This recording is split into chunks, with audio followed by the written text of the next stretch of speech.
Good evening and welcome to our second Great Streets Downtown Hyannis meeting. I am Elizabeth Jenkins. I'm the Director of Planning and Development for the town of Barnstable, and it's my honor to be joined again tonight by the fantastic consulting team, Stantec, as well as Walkable City expert Jeff Speck, to talk about the next phase of this project here in downtown Hyannis. We're so glad that you joined us tonight in this sort of less than ideal weather to have a conversation about some of downtown Hyannis's most important public spaces, which are our streets and our intersections. So if you were here in November, this team joined us to talk a little bit about their research and experience and best practices in terms of how to make streets safer and more walkable and to encourage downtown economic vitality. And so we gather again here tonight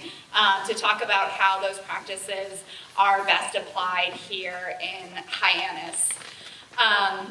So I just want to take 1 second before I turn it over to the presentation to recognize the fantastic planning and development staff whose hard work and organization made all this happen. If you guys could just give a wave. You guys have an incredible planning and development department, so thank them all for coming. I just want to recognize our Department of Public Works Director Dan Santos and Town Engineer Griffin Bowden, who have been great partners working together.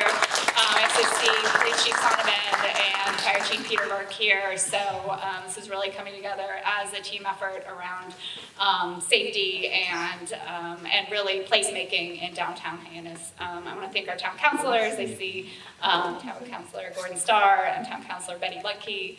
And I hope I didn't miss anybody, but I really appreciate leadership coming out and supporting all of us tonight. And just a couple of housekeeping notes.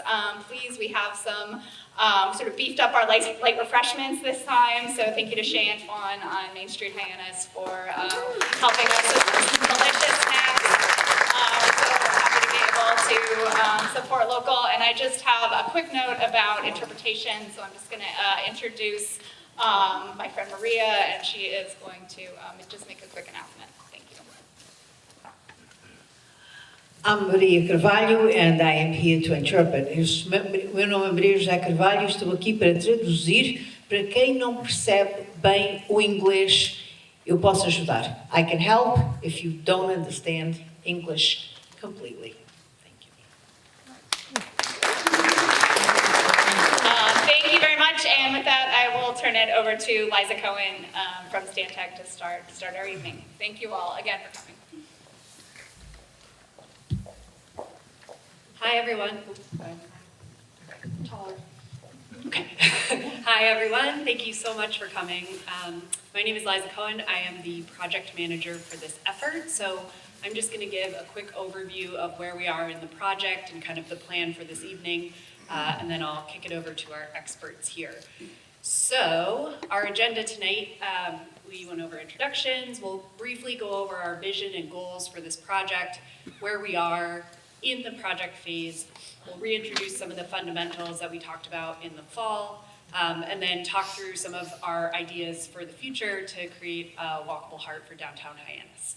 So our vision and goals that we set off with, this is our study area that we've been focused on. So I think this has a pointer. Yeah, so Main Street is right here, Hyannis Transportation Center over here on the east, all the way down to the Rotary on the west. And then we are thinking a little bit about sort of the influences of the roadways and the mobility north and south of Main Street as well. The vision and goals that we set out with were to focus, as Elizabeth was saying, on streets and rights-of-way in downtown Hyannis, as those are they make up the majority of public spaces in most downtowns, right? Our streets are actually really wide, they take up a lot of area. So by thinking about enhanced safety and mobility for all users on those streets, we're able to unlock multiple goals, 5 of which are listed here. One of the exercises that we have tonight, by the time we're done with the presentation, is we have those goals listed on a board, and we'd like to invite you to comment on them and note anything that we've missed. So I'm going to walk through the project process, and as I said, I'll turn it over to our experts after that. We'll get through the whole presentation, And then at the end, we'd invite you to come to the back and comment on several of the concepts that we present on these boards. We found that that works best. That way, our team can hear directly from you and we're able to have multiple one-on-one conversations. So here's our project process, pretty basic, 4 parts. We are at the yellow section here, so we are still refining concepts. We are definitely at the ideas stage, looking for your feedback, and that's why we're here tonight. But we've been here in the summer, we've been here in the fall for data collection, fact finding, and we've been working in the meantime. Maybe some of you came and visited us at our charrette to develop concepts and select those that we prefer. You'll see there's still a lot of options on the table, so we're in that refining mode, and hopefully we'll be back in the spring with a final plan that we can all celebrate, hopefully with more delicious food. So in the fall, we had a great meeting. We presented some fundamentals, how we think about streets, best practices to create streets that are safe and welcoming to everybody. We also invited folks to give feedback on boards in the same way that they are here, as well as having an opportunity for folks to give feedback online. We had several targeted stakeholder meetings with different groups around town that we wanted to be sure that we heard from.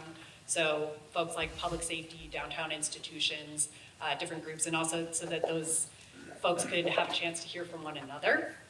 And then we had a workshop where we were actually working on concepts in a space right on Main Street, which was really cool because we could run out and check stuff. Oh, what does this intersection look like? What does this intersection feel like?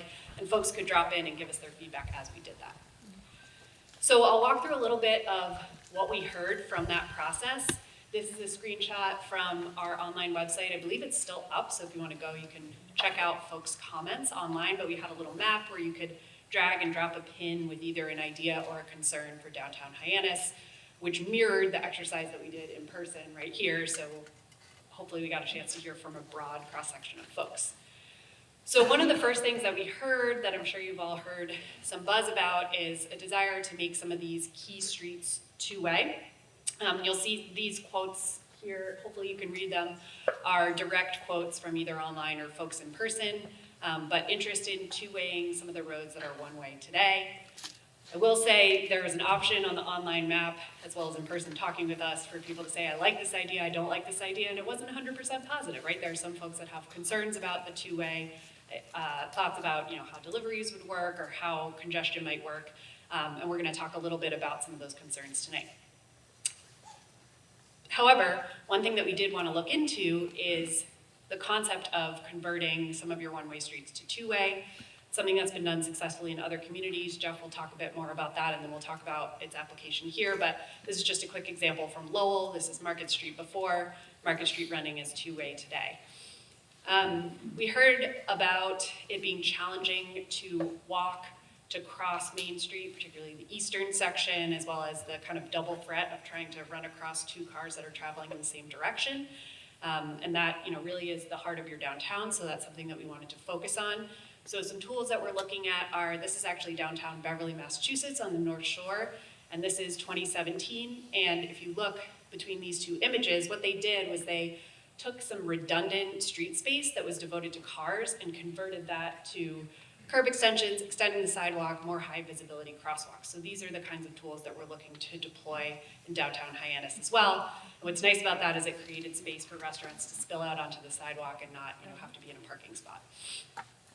We heard that in general, key intersections, like the one by the Transportation Center or the Rotary to the west, should really prioritize the safety and comfort of people walking across those intersections to enhance connectivity downtown. So we're looking at tools like raised crosswalks, raised intersections, curb extensions, again, which we'll go over some more specific applications of these tools, but just kind of our toolbox that we're reaching into. And we did hear concerns about vehicle congestion at key pinch points. So some particular areas of concern, as well as just kind of overall, and of course the seasonal demand. And one of the things that we look at when we're thinking about vehicle congestion is how a street network can actually disperse traffic, because in the network on your left-hand side, if a whole bunch of traffic gets funneled onto one roadway, all of a sudden that creates congestion. If vehicles have multiple options to get where they're going, north, south, east, west, that disperses the traffic a little bit and helps flow more easily. We heard that in general, while, streets, if you think about your average street, a lot of that street is devoted to moving cars. In downtown Hyannis, there's not a lot of amenities for walking, biking, for transit, also some discussion of electric vehicle needs. So we're looking at the excess street space. So this is a cross-section of Old Colony Road, which at certain points today is 31 feet wide, and wondering what would happen if we took some of that space and devoted it to things like bicycle facilities that can be 8 to 10 feet wide. We heard about ferry access, whether it's for people walking with bags from the transportation center or large trucks trying to get to and fro.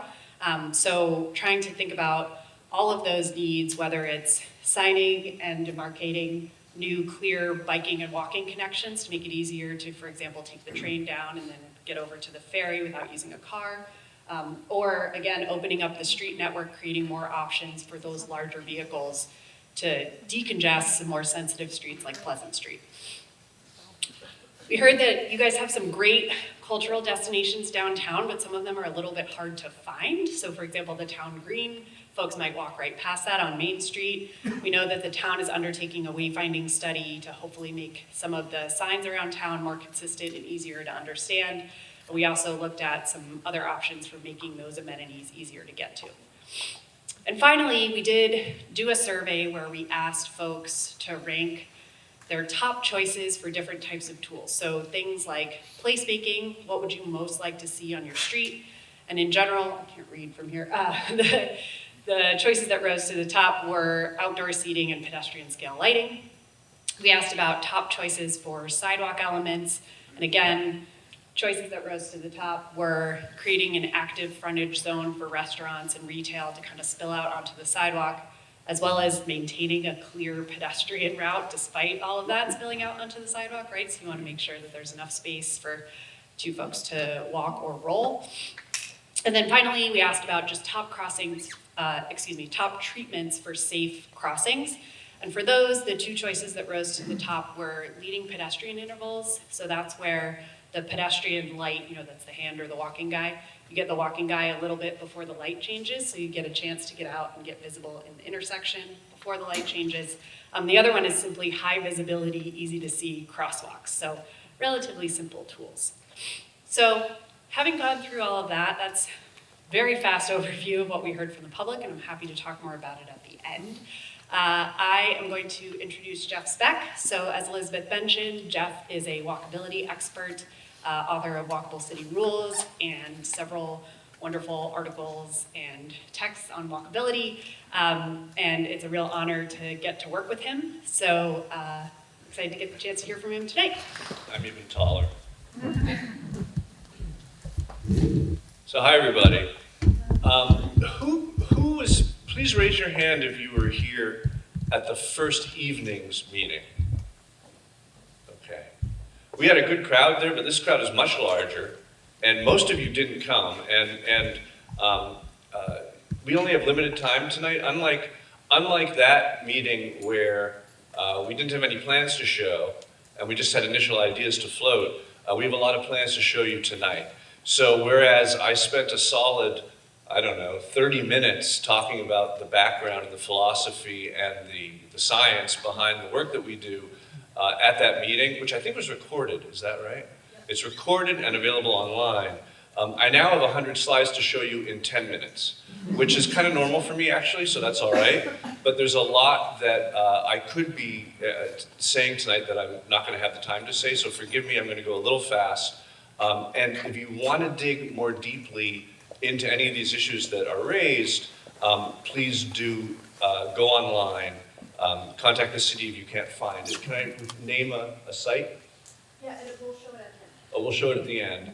And that longer presentation will be available. But we really want to take the time to walk you through all the proposals that we have tonight. So I'm going to go through the theory pretty quickly. I'm pushing this button. There we go.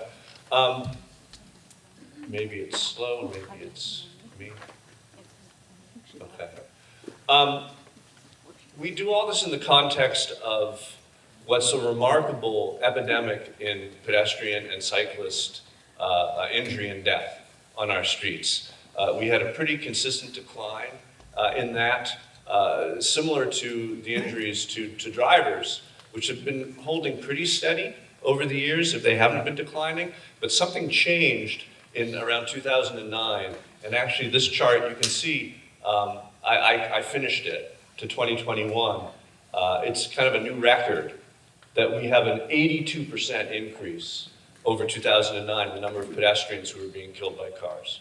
And there's a lot of factors behind this. The biggest one's probably the change to SUVs and the weight and the slower stopping or the less ability to stop of SUVs and what happens when you're hit by an SUV. But it is an epidemic that's happening. And for someone like me who focuses, I'm a city planner, I'm trained as an architect, and I'm interested in all the things that make a place successful. And in my books, I talk about how you get people to walk. And the answer is that the walk has to be useful, safe, comfortable, and interesting all at once. But for someone who focuses on kind of the holistic quality of our downtowns and also all the things that add up to a successful place, I've found my attention, as someone who never studied this, I found my attention drawn more and more just to safety. Because it's the way that we as designers can have the best impact on people's quality of life is keeping them alive. And this is a real problem that we have in our communities. The other thing is, of course, when you make a downtown actually safer, you make it feel safer, you make it feel more comfortable, and people spend time there. So safety isn't just for safety's sake, it's also for the success of the downtown. And I've found over the years, my practice focusing more and more on just that one factor. So that's what I want to point to tonight. We'll be getting into the details, but I want to talk about what makes a place safe, and it really is principally about the speed of the driver. So, a car going 35 miles an hour is about 8 times as likely to kill you as a car going 25 miles an hour, and that range from, in the 20s to in the 30s is the speed which people are driving in your downtown, and their choice about how fast to drive, our choice as drivers, is based principally on the environment and the cues the environment is telling us, how much elbow room we have, how comfortable we are moving quickly as a function of the environment. Now, my goal isn't to slow traffic, my goal is to slow driving, my goal is to slow speeding. We just want people to go the speed limit. And in America, unlike in Europe, where they've been continually reducing the number of pedestrian fatalities, in America, we don't design streets for the speed that we want people to drive. We intentionally, historically, not us, but we intentionally over-engineer them for higher speeds. And that's something we're working to correct. We're trying to reform the profession, but until we do, we need to make changes that we are allowed to make people feel comfortable driving the posted speed. So I had a longer list the first time, but I've narrowed it down, I think, to 7 items that I want to bring to your attention that are factors in the streetscape that will cause drivers to go faster or to go slower. They are one-way versus two-way travel, replacing signals with stop signs, removing excess lanes where they're not necessary,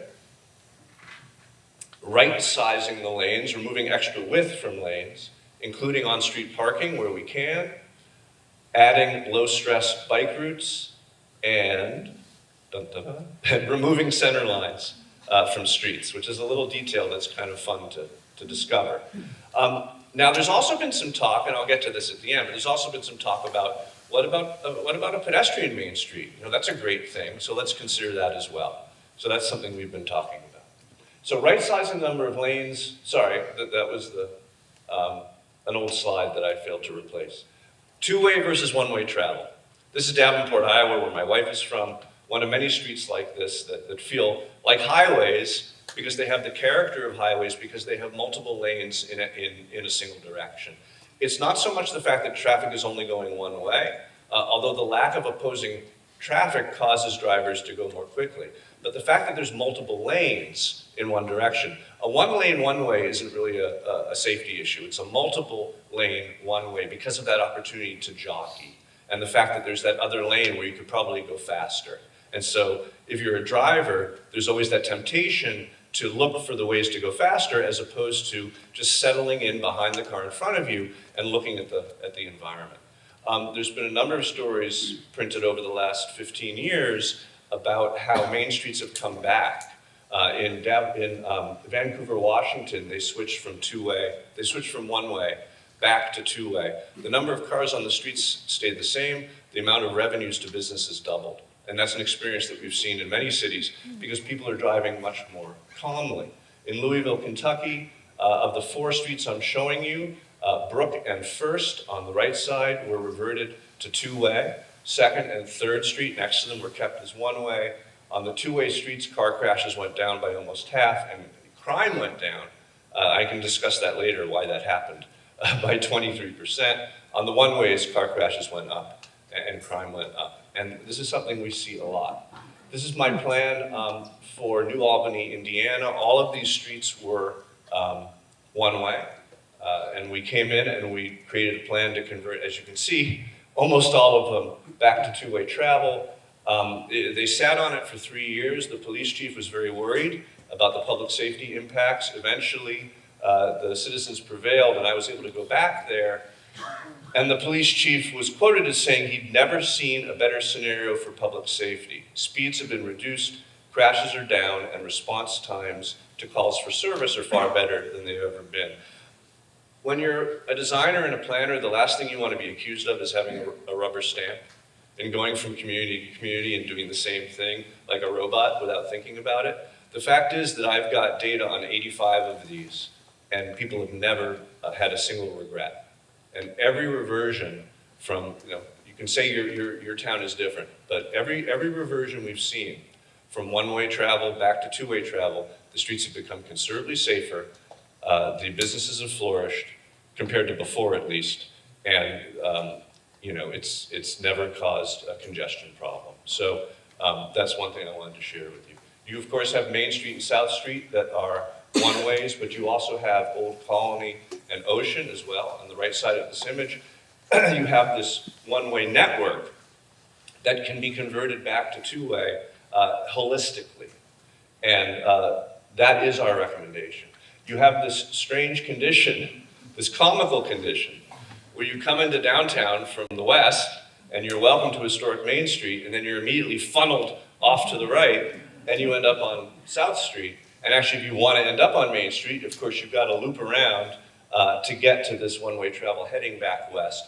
And of course, all this looping, as Jason's going to talk about in more detail, all this looping is adding to your congestion because you're using up a lot more asphalt than you would need to occupy than if the routes were direct. So that is restoring one-ways to two-way.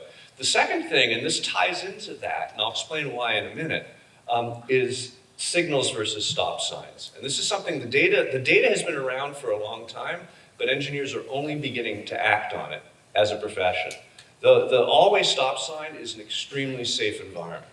Why?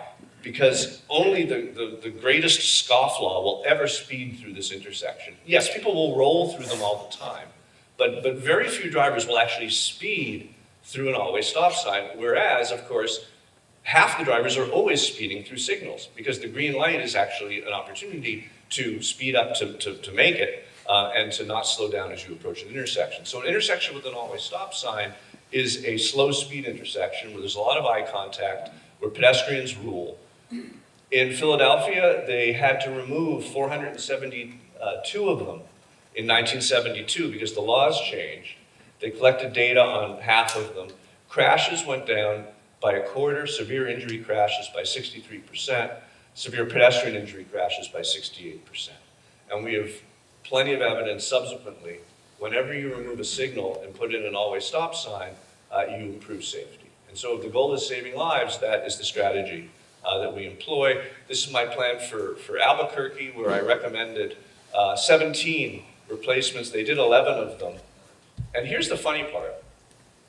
There was a pushback, and because people don't like change, and they reverted them back to signals. And then there was a greater pushback because people realized that with the stop signs, they had been getting through the downtown faster. And that's the surprise. You would think stopping at every major intersection would slow you down, but you're never sitting at a light. So actually the fact that you're always moving, but moving slowly, it's calmer and safer for everyone, but actually the speed through the downtown can be quicker.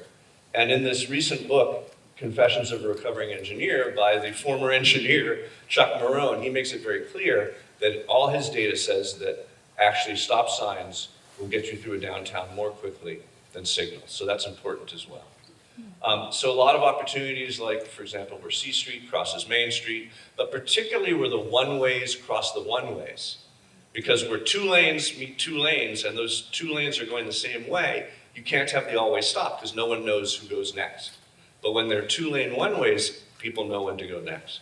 And if there's any confusion, by the way, it just makes it safer. Who goes? Who goes? The pedestrian goes.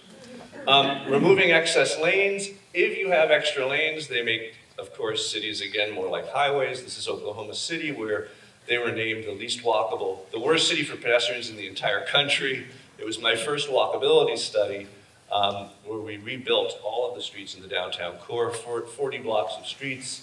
This street became that street. This street became that street. You'll notice the one-way reversion as well. This street, one-way, became that street. Two ways plus a tram line.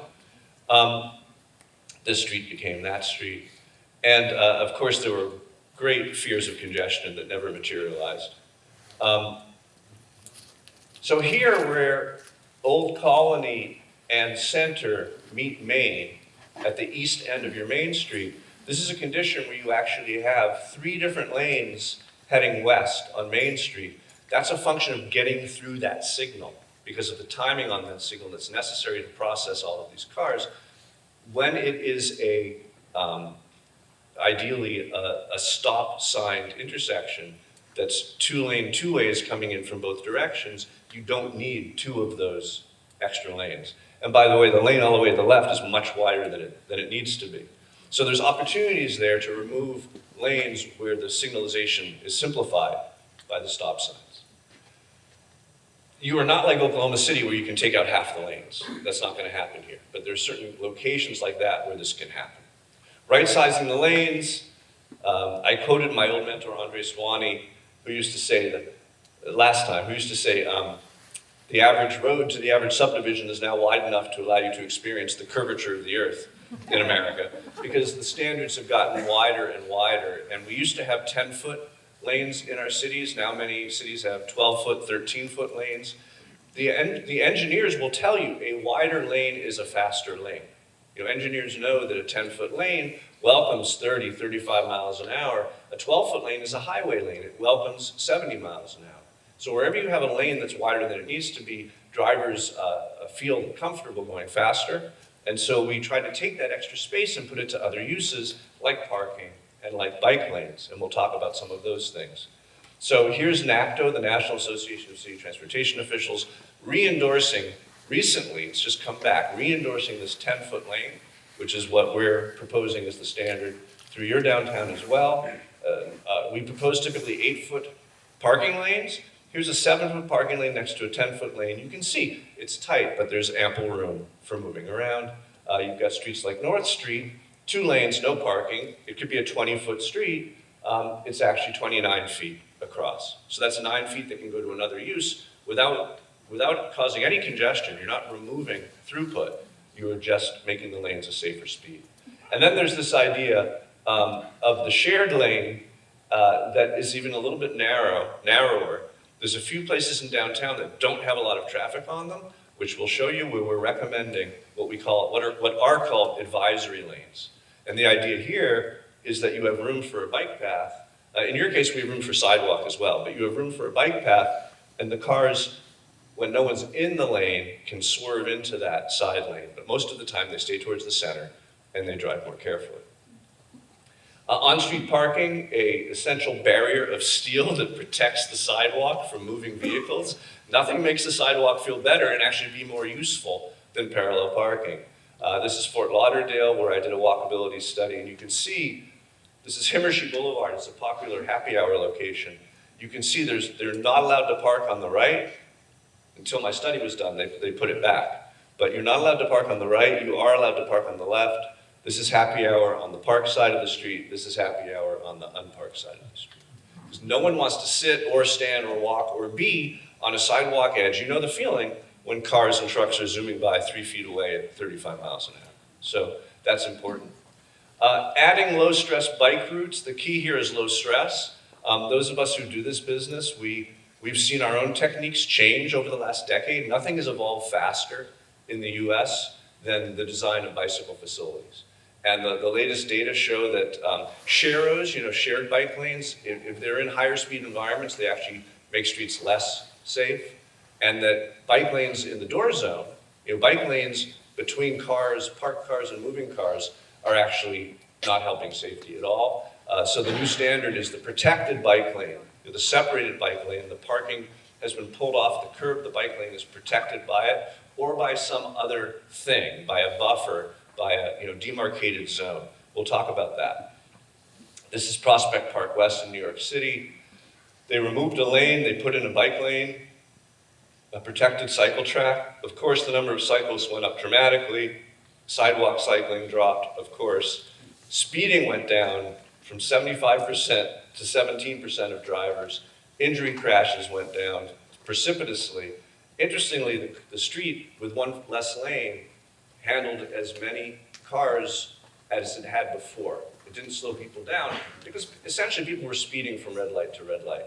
So, we like to contrast this image of the young girl who now feels safe, whose parents feel safe letting her bike because the bike lane is protected, with the door zone daughter, which you really don't want your child in this circumstance.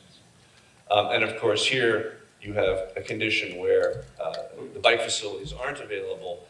Our goal isn't to put a bike lane in every street.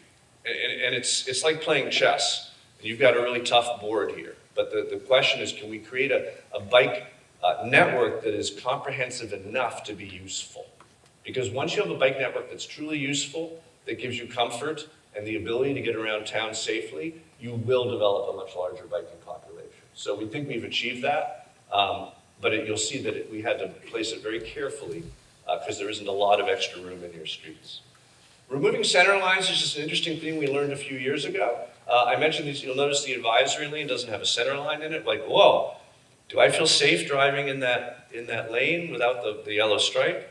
And there's an interesting concept called risk homeostasis, or risk compensation, which is basically the idea that we adjust our behavior to the level, Malcolm Gladwell wrote about it, so we adjust our behavior to the level of risk that we actually enjoy. And that when we feel safe, we drive faster. And the yellow line actually tells us that probably we won't get hit, and we go faster. So this a couple studies done over time, this one in London, when you remove center lines from streets, people drive on average 7 miles an hour slower. And that 7 miles an hour actually is what brings them down to the speed limit. So essentially eliminating the center line eliminates the speeding. So when there's opportunity to do that, we're going to do it. It also saves money on paint, right? But that's not what we're doing. And then I just wanted to point out I'm the biggest, I'm the walkability guy. I'm the biggest advocate for pedestrian streets and pedestrian zones. And great examples even in cold New England and Burlington, Vermont, and a few other places. But in fact, there were about 200 pedestrianized streets in the US in the 60s and 70s. And like this one in Buffalo, 95% of them failed. And they failed because these shops in particular were relying on at least some access from vehicles.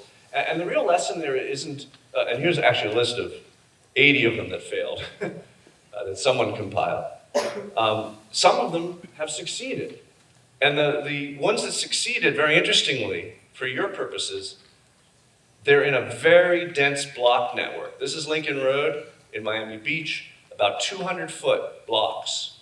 So constantly crossed by vehicles, constant ability to get in there, drop someone off, pick someone up, leave the car for a second and grab something.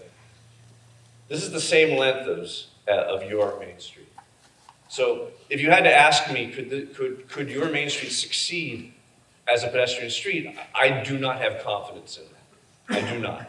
But my message isn't to not do it. My message is to not do what so many cities did, which is do it expensively and permanently without testing it first.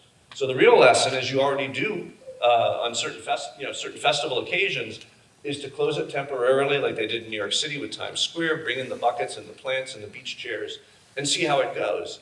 And in fact, I'm all for your attempting to extend the hours and the times at which you do that experiment. I'm not confident it'll work in a permanent way, but I do think that we need to design it in a way that it's possible, but that it doesn't foreclose on having it for cars, because I do think you're gonna keep needing to have cars on that street, at least while I'm still alive. So, and great examples in more urban places, like downtown Boston, it's a wonderful thing if you can pull it off. So that's everything I wanted to bring up. No one was hurt badly in this video, but this happened, a citizen showed me this. This happened the week before we arrived for our workshop, where Ocean meets Maine. And because he wasn't hurt that badly, I'm willing to show you this. But I think there's an important point to make. So it took me a while, I had to think about this for a while, and I realized that this is a car turning off of a 2-lane one-way street. 2 lanes to make use of, no one coming at you, free flow left across 2 lanes. He's turning into a 2-lane one-way street. No opposing traffic, no center line. And it's at a signalized intersection, no stop sign. You have 3 factors at this intersection: the 2 lanes to turn out of, the 2 lanes to turn into, and the lack of a stop sign that I think contribute to this sort of crash happening.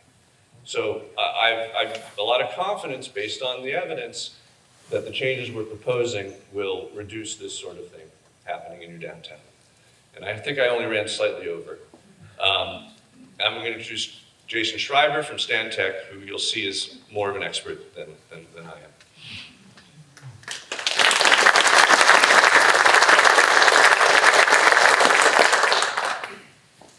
Thank you, Jeff. I'm the expert in the nerdier part of this, so I'm going to try to walk through the lessons that we at Stantec try to apply to the infrastructure based on what you all said back in November, based on what we heard through the survey, based on discussions with stakeholders, and based on these lessons, because I think these lessons are really, really, really important and fundamental for us to understand. And one of the things that Jeff pointed out has to do with a safety issue. Safety is first and foremost, not only a corporate ethos, but me as a person in a place like this where we've seen crashes, where we're literally here for 2 days and witnessed them. There's a problem, right? And fundamentally, your streets are too wide. Jeff said that lesson about the width of streets. This is a map, and everything in green is safe.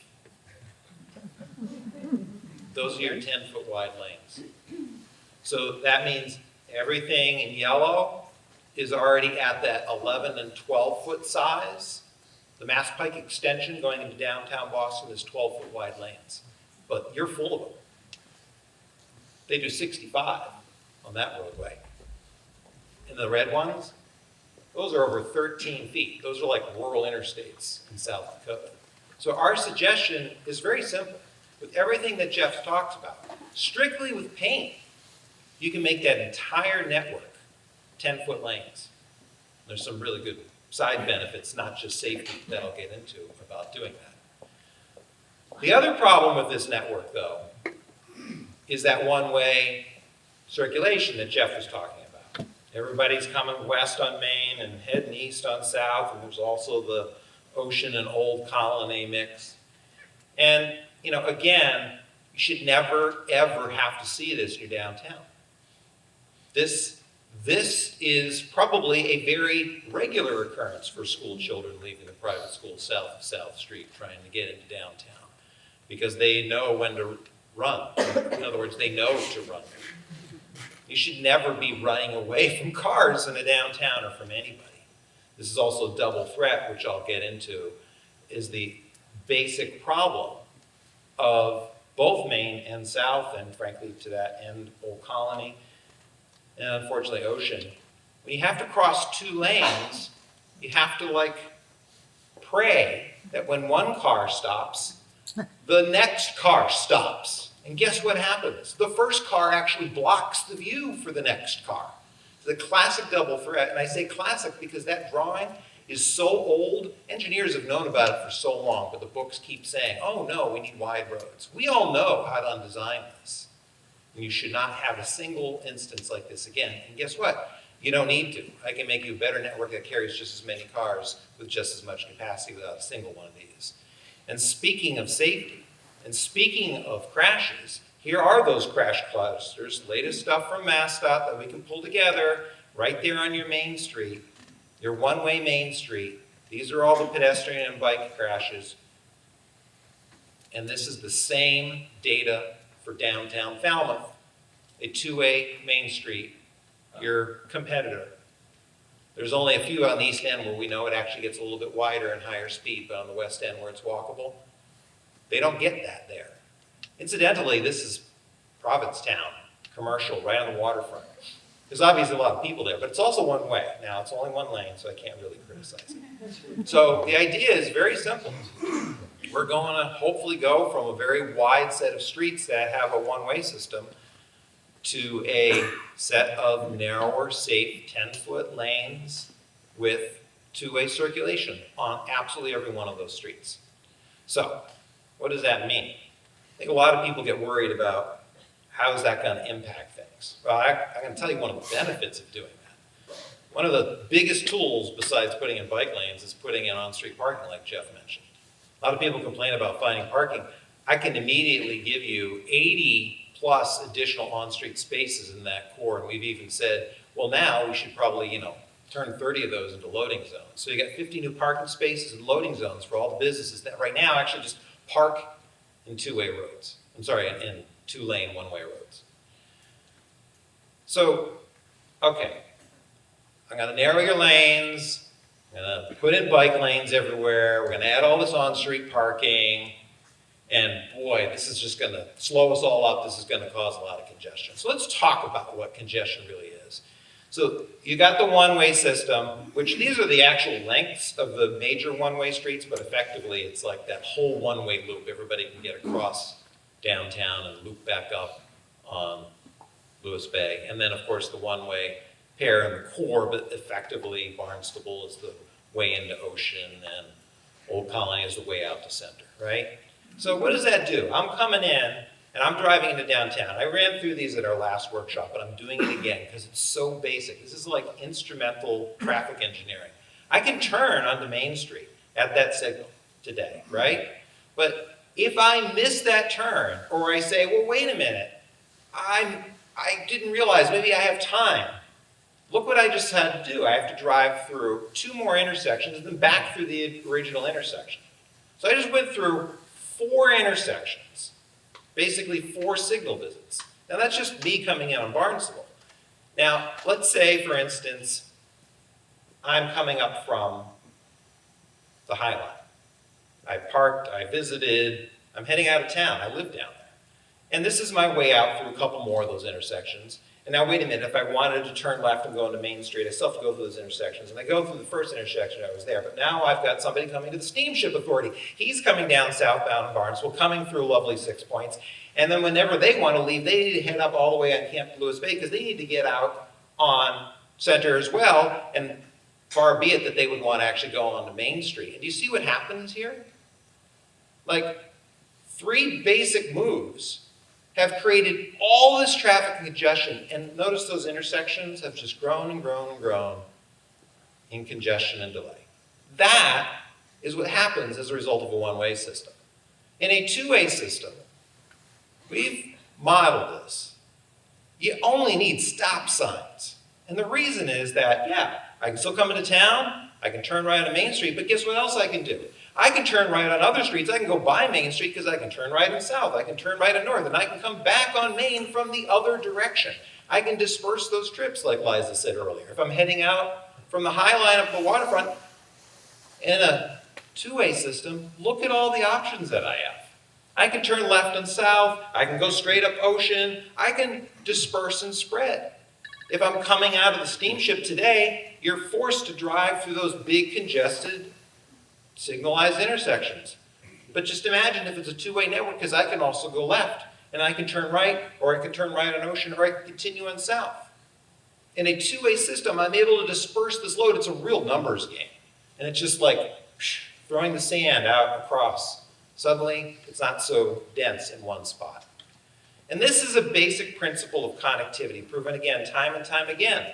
On the right is downtown Portland, Oregon. On the left is Ventura, California. It's the exact same dimensions, except the left is obviously like big suburban cul-de-sacs, and the downtown on the right is really well connected. The downtown on the right, every single intersection has an average delay of about 15 seconds. The downtown on the left, every single intersection has an average delay well over 90 seconds. It's a level of service B versus level of service F. It's basic traffic principles here. And here the problem is, in downtown Hyannis, on the left, we took a little shot. There's your super block that Jeff already referred to there of Main Street. It's over 1,000 feet you can't get through that thing. Yeah, you can walk a little bit. I put a dash line. We like connectivity there too, but there's really no way to drive around. Look at Falmouth. Look at all that connectivity in downtown Falmouth. That's their Main Street, being oriented, up down here. But look at like Dallas, Texas. Like these are people who like drive and they have a better connected downtown. So, can we have some ideas, and these are some of the things we've sketched out, that actually provide greater levels of connectivity, that actually make some pathways and connections, or at least for people, and maybe someday, there's other ways to disperse those traffic modes. So, but also, look to the top. There's some walkways through the north lot. And as an aside, one of these boards in the back you can take a look at is a quick conceptual redesign of even the north lot that the town asked us to look at. And by the way, note what happens. You can make that thing work so much better and nicely, and you pick up 75 more parking spaces plus the 50 net that we had you earlier. We're like building a parking lot out of nothing but like paint. And in this case, we're suggesting maybe some good green infrastructure instead of that swath of pavement. Anyway, so the other big thing about connectivity is the tragedy of anybody who'd want to enjoy this environment on a bicycle. There's your bike network. If you can't see it here, I'll highlight it for you. There's 2 links. Coming up from C Street from the south, and somehow there's this little link that may eventually get us up to the Cape Cod Rail Trail someday. So what we're talking about here, the biggest thing that's going to make all those 10-foot lanes happen is a bike network. A bike network that's actually safe and hopefully pretty well interconnected. That's our goal here. And how are we doing that? I'm going to start to get into the details here, and it might be painful. So I'm going to start on the western side of downtown here. And that's where we've got the nice, I don't even want to call it a roundabout, rotary, as you approach the Melody Tent from downtown. So all we need to do with a little bit of paint, maybe we can put some things like, stanchions or little barriers. Eventually, this could be a full-on infrastructure project. Make it smaller, great. We could actually make that a bike gateway. The streets are wide enough to run bikes to the Melody Tent from the hotel and convention center and stuff. Like there's a way to really make bicycling work. But let's start to work our way east, okay? And we'll see all this on the boards in a few minutes. So I'm going to work our way east. And this is, I think it's C Street, right? So there's C Street today. That's a car. South Street? South Street. Oh, I'm sorry, yes. I'm working my way east, and I want to come out of that roundabout, that rotary of, well, if I'm on a bike, this would be a great thing to bike through, but how do I continue? So we don't have a lot of width, as Jeff talked about, but these streets, like South Street, have just enough width for us to be able to turn it into a 2-way street, but to also add that buffer and a protected bicycle lane. And then someday you can imagine that becoming a raised cycle track or something, but there's a picture in the corner of what that might be able to be looking like. So you can have 2-way travel on South Street, but now I can bike across town. And similarly, on the north side of Main Street, North Street, heading in the opposite direction, we can do the exact same thing. There's, as Jeff pointed out, that wide street that we could very easily add a bike lane to as well, with that buffer. So now we've got east-west connectivity across the entirety of downtown. Now, Main Street itself isn't quite wide enough for us to really add specific bike lanes without removing parking. We don't want to remove parking. So this is the profile of Main Street today. One-way traffic coming at you. In the future, it would be two-way, one car heading away towards you. But we're also saying, we can at least market, these are suggestions for sharrows, it's again just paint, that is there for an important reason, because somebody on a slower street like Main Street might be able to come, would maybe want to bike on that street. And you put the sharrow down the middle of the street so that they are not in the door zone trying to hide from the cars. And the thing is, a bike cruising is about the speed that you really want to be driving in this core pedestrian area anyways. So it's a fine way for people to get to and visit Main Street businesses. Also, in that area, you've got a lot of these great little curb extensions where it narrows up and there is no on-street parking. That's a great environment. We'd of course maintain that, but we'd want to add some really high visibility crossings, make that very clear and more pronounced than it already is today. Now, back on the west, this is Stevens. There's some streets where it's just too narrow to be able to do a lot of stuff. So there's going to be many of these kind of ladder streets like Stevens where we're really only able to do that removal of the center line and maybe some advisory markings on the sides. We're going to reduce the size of that street perceptually, right? Other streets might have a little more opportunity to do other things. So this is C Street, which again today is just 2 lanes. There's nothing on it. But you really got to look at the width of that street. It's quite wide. We can have two-way travel as it does today, a buffer, and install an actual two-way north-south bicycle facility on the western side of downtown, which will take that lovely multi-use path you have and continue it all the way up to the community center. That's like right across Main Street, connecting both south and north streets, east-west lanes with a north-south facility.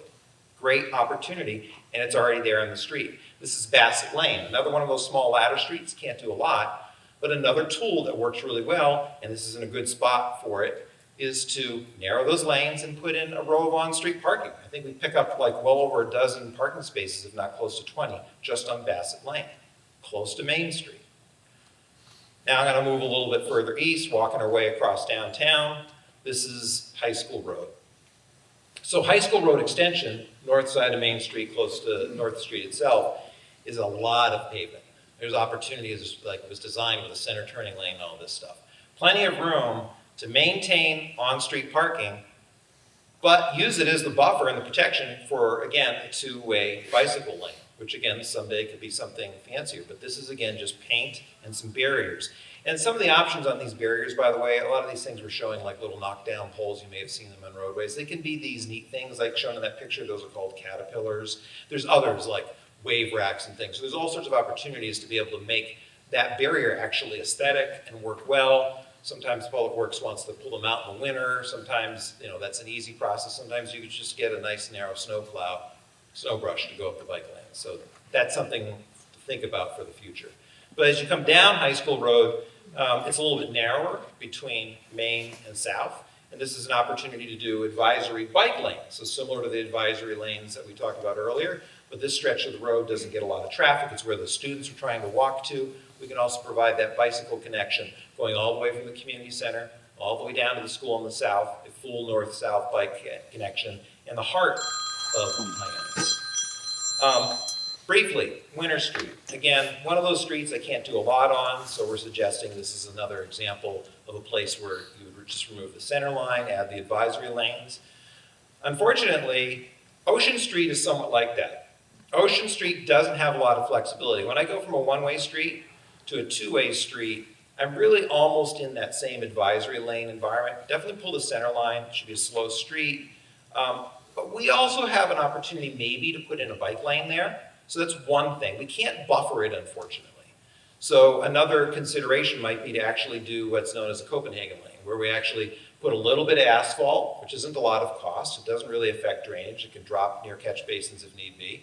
But now if you're a car, you'd actually kind of feel it and you wouldn't get into the bike lane, and it makes it safer for bicyclists. It would only be one way, but it's something to think about. We can discuss it when we get to the biking boards.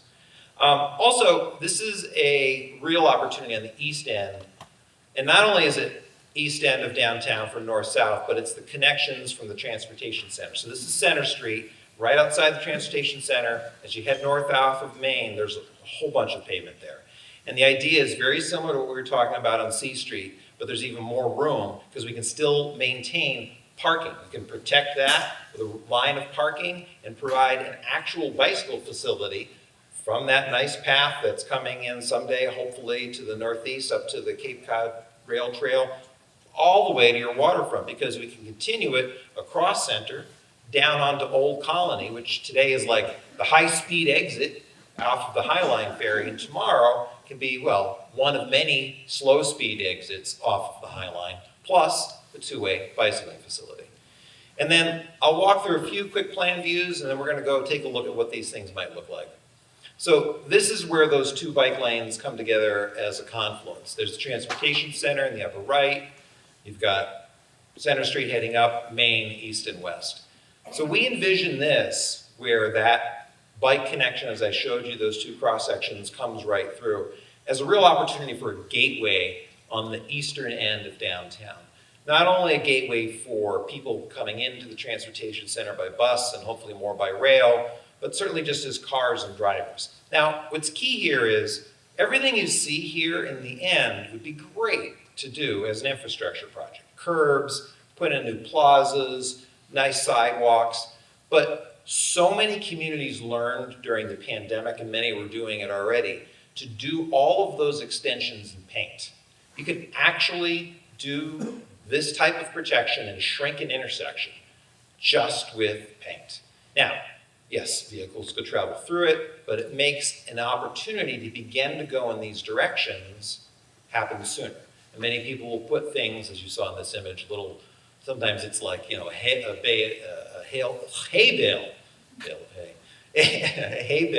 to be able to make those places a little bit harder to go through as a car. Eventually, coming a little bit closer to the waterfront down that same corridor on Pleasant Street, this is this strange, I don't know what the history of this thing is, I don't know why it's left over. There's that one-way bike lane we're talking about running through on South Street. I mean, why don't we just close that off? This is a great opportunity for like at least a swing set or maybe a cool piece of art or something to hang out. And by the way, it's the gateway to the steamship terminal. That's great. Or as we head a little bit west, this is the main intersection. This is your core intersection, right at Ocean and Main. It doesn't take a lot to envision how you could narrow that up, again with paint, but eventually with curbs, and make it even faster for people to walk across, so there's even less delay when you're waiting at a stop sign if there's pedestrians. That's the whole point. Less space, be able to move things faster. High School Road, this is where that bike lane would come through. Again, I could do this all in paint and some of those barriers, but eventually it would look great. And other intersections all along the corridor, this is at Winter Street, we could straighten that out a little bit, narrow up the crossing. It was built, again, to like conservative engineering standards that absolutely do not need to be reflected. And then lastly, this Western Gateway. This is, again, as Jeff started this whole presentation on, pointing out how silly it is to come flying in on Main Street and you actually can't stay on Main Street.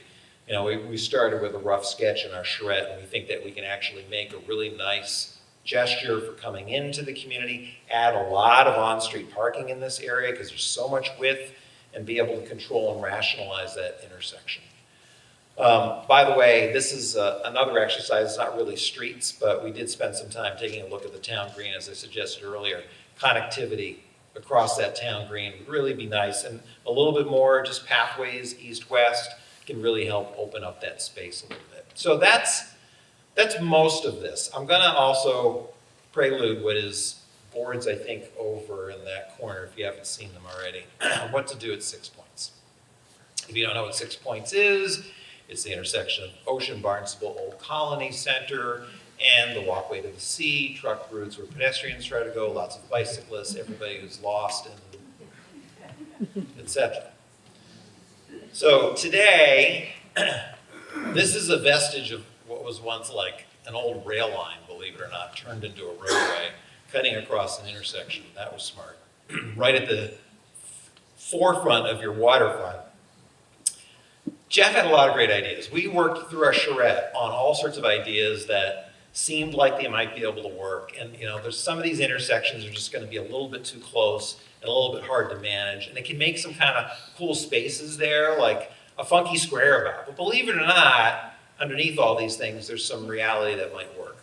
So Adjusted differently, that square about is actually a very viable option. So this is one of the options on the board for 6 points. We don't know exactly what you want, but I will tell you that absolutely every one of these works from a traffic perspective. You know, it's different. You'd have to drive around a square there, but it makes a square at the same time. Or this option where I literally would have to cross only one street using one crosswalk to connect along the walkway to the sea. Now that's pretty nice. It does mean that little short block between the two gets more cars in it. And so, you know, that can be a little bit of a busy feeling. You maybe not want that. And this one, yeah, this one might work a little bit better with signals than it would might necessarily work with stop signs. Here's another one where we decided to, you know, split this out across two different intersections, more or less, to decompress it. It's also a viable option. The problem is, if you're on the walkway to the sea, you actually have to cross multiple legs of roadway as opposed to just one intersection, which today you technically still have to cross 3 legs of roadway, which is ridiculous. So maybe it's not that much worse, but it's a way to handle the traffic well. And this is one of the things that lots of engineers in the world the last 10 years have really been just throwing at everybody. They work better than signals. You could do that. And it's not a bad option. You know, I think all of these are things that are on the table, so you have an opportunity at the boards here tonight to be actually giving us your feedback. That's really the point of this evening. I'll just throw in one quick other last slide, which is that we can actually do a roundabout in paint with a nice mountable rubber dome thing that they put in the streets, more or less tomorrow, and that can work. So 6 points, and the rest of downtown can be done as we're suggesting here for an extremely low amount of money and mostly paint and some rubber items this year. Now you gotta get money, you gotta get plans, you gotta look at it all, but it's that fast. And eventually these types of solutions, you know, building big, that's a lot more money and there's some opportunity there. But I don't think it's necessarily where we need to land tomorrow. I told Jason I'd be doing color commentary the whole time to his play-by-play, and it wasn't necessary. But I did want to add a little bit to this conversation, if he'll humor me, which is that the principal solutions that we think are most viable long-term for 6 points are the square about option, the neck option, and probably the rotary option. This one's also possible. We'll have conversations at the back, not now, thank you.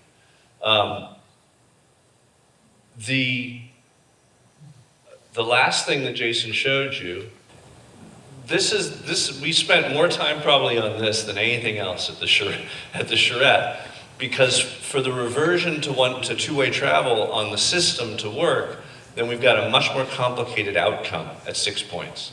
Because now you've got streets, you know, Old Colony used to go one way and Ocean Street used to go the other way.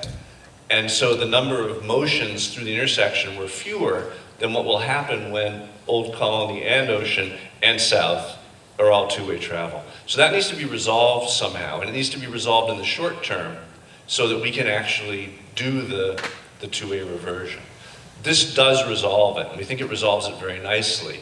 But it's not an ideal intersection from a civic placemaking point of view, from a long-term solution point of view. So that's why we're showing you this solution. I guess this is just as viable, and these two solutions. I do want to point out that the pathway to the sea, as it moves through this, we don't want to pretend that we don't like the existing, I won't call it artist shantytown, I don't know what it's called. But the collection of stuff that's on that square, which can move, but the landscape of the square itself, of this corner, is quite lovely. And we're not saying we would see it destroyed lightly. But I want you to understand that if you're comparing these two options, the square about involves a major change, an interruption, and probably rebuilding of that existing square. There's ample room to do it. This version doesn't, right? But this version, tell me if I'm wrong, Jason, This version has to have a signal at those intersections because it's 4 lanes. Too much pressure, yeah. Yeah, there's too many lanes for these intersections not to be signaled. So the trade-off is kind of between a more extreme reconstruction with no signals and a less extreme construction that has signals. So I just wanted to clarify that a little bit. And then, of course, these 2 options are also worth your attention. But I'll hand it back. Well, no, I mean, Oh, I did want to say one more thing. We're not doing Q&A because that tends to not be effective. What's effective engaging your reactions is for you to meet us at the boards and talk to us one-on-one.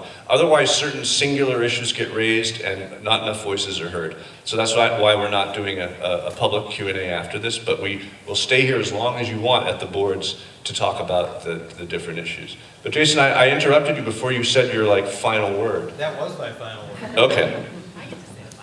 So Liza gets to say the final word. Thank you, Jason. Well, good, this is tall enough for me now. So as Jeff mentioned, I want to actually quickly jump to, we have a website online with a bunch of information on it. The presentation tonight has been recorded and will be posted there, so if you know folks who couldn't make it tonight, they can check it out online. I'll leave this up as folks walk around to the board, so you don't need to grab it right now. And we'll also provide an opportunity for folks to give feedback via that website if they weren't able to make it tonight. So, as Jeff mentioned, what we're going to do now is kind of the open house workshop portion of the evening. There are still ample snacks. And around the room, you'll see multiple boards. They're vaguely set up in these stations that correspond to project goals and some of the other ideas that we've presented. So we'd like to invite you to write on the boards. It's okay, that's what they're there for.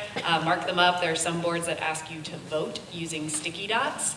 If folks from the town wouldn't mind grabbing name tags over at the table so everybody knows who you are if they don't already, and the team will do that as well, so you can grab one of us if you're not sure what to do. And other than that, we look forward to hearing from you. So thank you so much.